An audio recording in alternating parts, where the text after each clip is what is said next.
Hi, my name is Alani Arnold. I am 17 years old and I'm a recent graduate of the St. Croix Educational Complex VIP class of 2023. In the fall, I'll be attending George Mason University, majoring in international affairs with a minor in environmental science.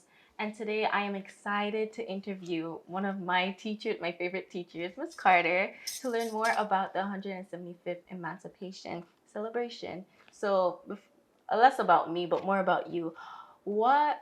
Tell me a little bit more about yourself. So I've been a teacher for 29 years, many of them at the St. Croix Educational Complex, also in New York and California. I do love young people. As you know, I try to really lean into you guys. And you were so impressive in your senior year, taking charge of so many activities. It was beautiful to see. So it was really important for me to have this conversation around the 175th Emancipation. So just a career educator. I also have a small theater company. We meet online. We're called Act Out Ensemble. And we're not really theater for theater's sake. We're more theater with a social justice bent. Okay, interesting. Yeah. I wanted to ask you, as the organizer of this whole celebration video that we're doing today, what intrigued you to do this, to take this route in celebrating? So one of the things, Alani, that really concerned me was the fact that when I would speak to young people, even seniors, juniors, even young adults in their 20s, they couldn't really articulate the difference between Fayabon and emancipation. And these two events are 30 years apart. One was a demand for our freedom from chattel slavery, and then the other one was a demand for better wages and better treatment as laborers.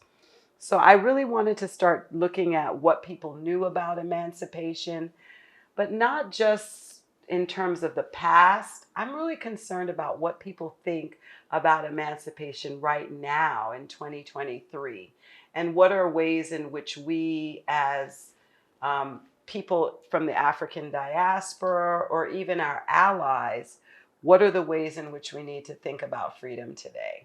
Okay, I love it.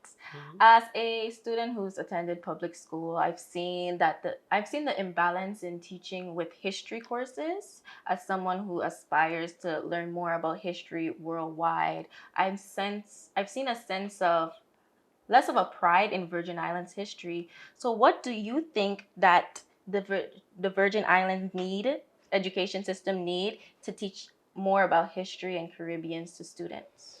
So I always learned a young age Marcus Garvey's quote, "A tree without roots." Right? Like if you do not know your history, your cultural background, I'm paraphrasing here, you're like a tree without roots. So I never wanted my students to be rootless, because obviously a tree without roots, what's it going to do? Die, right? And I think we are dying in many ways. The level of gun violence, the level of domestic violence, the things that are happening on this community for young people in a small place run by people that look like them, it's disturbing. And I point to a lack of knowing oneself. So I'm really interested in ways to push the envelope on us knowing ourselves as individuals, because here you're going to study international affairs and you're going to do great at George Mason, but what is your young Alani introduction to the world around you? And I think that introduction has to be rooted in a strong identity as self. Were you born on St. Croix? Yes, I was. Right. So you're born here. And if I were to name 10 Virgin Islanders, you'll probably know some of them, but would you know all 10? No. Maybe not. And I think that's a problem. I was raised as someone that you had to know these things. These were a part of our community and family conversations. So I want that for young people. So, as someone who's sitting here, I'm learning more about the Emancipation celebration through my elders, through you and my teachers in the schools. And I feel like right now I'm contributing to the celebration, interviewing people in our community learning more, because now you've differentiated the emancipation from different historical events. So, what in your eyes is the role of the youth in upholding emancipation and self determination? So what happens is young people, not through any fault of your own, you guys are really socially engineered. This is where you spend your time, right? And the content that you're receiving as you spend your time there, some of that content is deleterious. It's negative. It does not celebrate you. It doesn't celebrate your beauty, your blackness, your heritage.